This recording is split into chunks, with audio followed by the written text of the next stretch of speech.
പുതിയ വ്യൂവേഴ്സ് വീഡിയോൻ്റെ അടിയിലുള്ള റെഡ് സബ്സ്ക്രൈബ് ബട്ടണും ബെല്ലൈക്കോണും ക്ലിക്ക് ചെയ്യണം.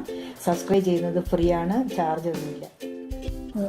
ഹലോ ഫ്രണ്ട്സ്, ഇന്ന് ഞാൻ നിങ്ങളായിട്ട് ഷെയർ ചെയ്യുന്നത് വേറൊരു ഇല കൊണ്ടുള്ള ഒരു തോരൻ. ഇത് സ്പിനാച്ച് എന്ന് പറയും, ഹിന്ദിയിൽ പാലക്ക് എന്ന് പറയും. ലീഫി വെജിറ്റബിളാണ്. ഇത് നന്നായി കഴുകിയെടുത്തിട്ട് വേണം ഉപയോഗിക്കാൻ. നല്ലപോലെ ഉപ്പുവെള്ളത്തിലും വിനീഗറിലൊക്കെ കഴുകി വൃത്തിയാക്കി എടുത്ത് ചെറുതാക്കി അരിഞ്ഞതാണിത്. അത് ഈ തോരനുണ്ടാക്കാൻ വേണ്ട സാധനങ്ങൾ: കടലപ്പരിപ്പ്, കടുക്, ഉള്ളി, ഇഞ്ചി, മഞ്ഞൾ, ഉപ്പ്, പച്ചമുളക്, ഉഴുന്നുപരിപ്പ്, ഓയിൽ, പിന്നെ ഒരു കോഴിമുട്ട വേണം. ഈ കോഴിമുട്ട ഞാൻ ഒരെണ്ണം എടുത്തിട്ടുള്ളൂ. അതിങ്ങനെ നന്നായി അടിച്ചതിൽ ഉള്ളി, ഇഞ്ചിയും പച്ചമുളകും ഉപ്പൊക്കെ എടുത്ത് നന്നായി ഇങ്ങനെ മഞ്ഞൾപ്പൊടി ഇട്ടിട്ടുണ്ട്, കുറച്ച് അടിച്ച് വെച്ചിട്ടുണ്ട്. ഇനി നമുക്കിത് എങ്ങനെ ഉണ്ടാക്കാൻ നോക്കാം. ഒരു ടേബിൾ സ്പൂൺ കോക്കനട്ട് ഓയിൽ ഒഴിച്ചിട്ടുണ്ട്. അതിൽ ഞാൻ ഒരു 1/2 ടീസ്പൂൺ കടുക് ഇടണം.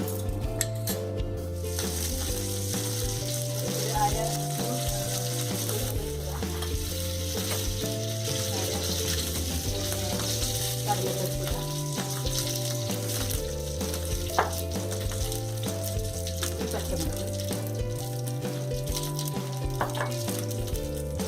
കുറച്ച് ഉള്ളി,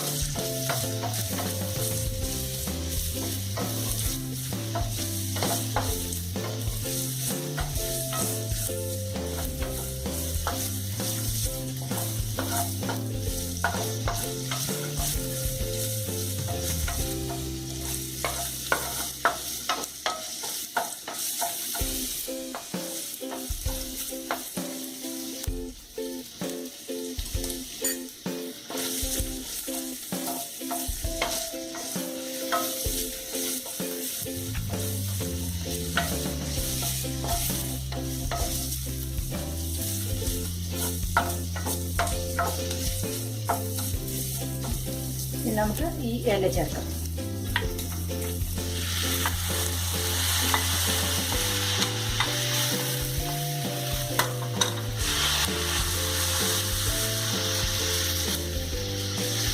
ആവശ്യത്തിന് ഉപ്പ് ചേർക്കാം. വളരെ കുറച്ച് ഉപ്പിട്ടാൽ മതി.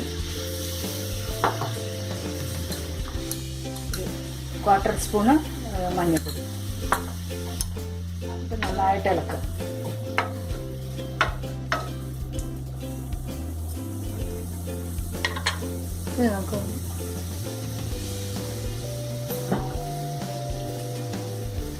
നമുക്കതൊന്ന് അടച്ചു വെച്ച് വേവിക്കാം. വെള്ളമൊന്നും ഒഴിക്കണ്ട, ഡ്രൈ ആയിട്ടുണ്ടാകും. അതിൽ നമുക്ക് ഒരു സ്പൂൺ കോക്കനട്ട് ഓയിൽ ഈ സൈഡിൽ ഒഴിച്ചിട്ട് ഈ കോഴിമുട്ട ഒന്ന് പൊരിക്കും.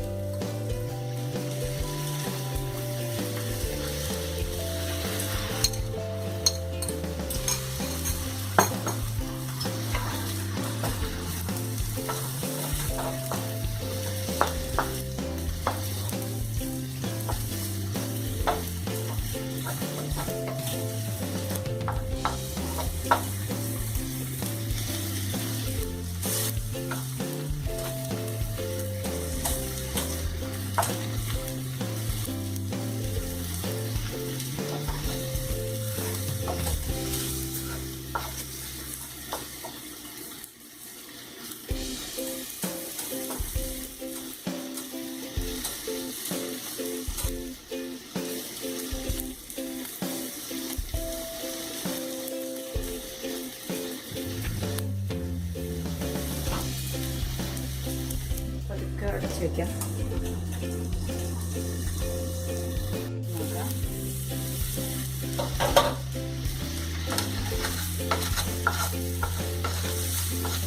ഇതുവരെ എല്ലാം കൂടി മിക്സ് ചെയ്യാം.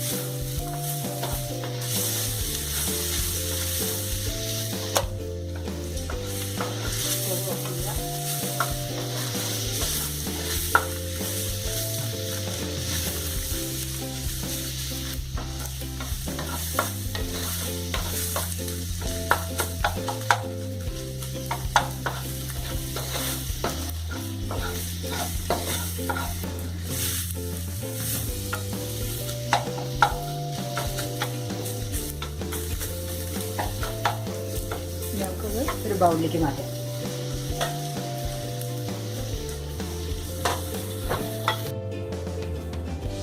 അപ്പോൾ നമ്മുടെ ഈ സ്പിനേച്ചിൻ്റെ തോരൻ റെഡി ആയിട്ടുണ്ട്. സ്പിനേച്ച് 2 തരത്തിൽ കിട്ടുന്നുണ്ട്. ഒന്ന് ബേബി സ്പിനേച്ച് കിട്ടും, പിന്നെ വലിയ ഇലയായിട്ടുള്ളത് കിട്ടും. രണ്ടുകൊണ്ടും ഇതുപോലെ ഉണ്ടാക്കാൻ പറ്റും. വളരെ ഈസിയാണ്. കുറച്ച് ഇൻഗ്രീഡിയൻസ് ഉള്ളൂ, പെട്ടെന്ന് ഉണ്ടാക്കാൻ പറ്റും. അപ്പോൾ ലീഫി വെജിറ്റബിളൊക്കെ ഇടയ്ക്കിടയ്ക്ക് കഴിക്കുന്നത് വളരെ നല്ലതാണ്. ഇങ്ങനത്തെ ലീഫി വെജിറ്റബിളൊക്കെ വാങ്ങിയിട്ട് ഇങ്ങനെയൊക്കെ ഉണ്ടാക്കി കഴിക്കും. അപ്പോൾ അതുകൊണ്ട് വേറെയും ഈ സ്പിനേച്ച് കൊണ്ട് വേറെയും കറി പോലെയൊക്കെ ഉണ്ടാക്കാൻ പറ്റും. ഇപ്പോൾ ഇത് നിങ്ങൾക്ക് കോഴിമുട്ട വേണമെന്നുണ്ടെങ്കിൽ 2 എണ്ണമൊക്കെ ചേർക്കാം. ഞാൻ 1 ചേർത്തിട്ടുള്ളൂ. ഓക്കെ, അപ്പോൾ എല്ലാവരും ഉണ്ടാക്കി നോക്കണം, എല്ലാവരും കഴിക്കണം, സബ്സ്ക്രൈബ് ചെയ്യണം. Okay, thank you.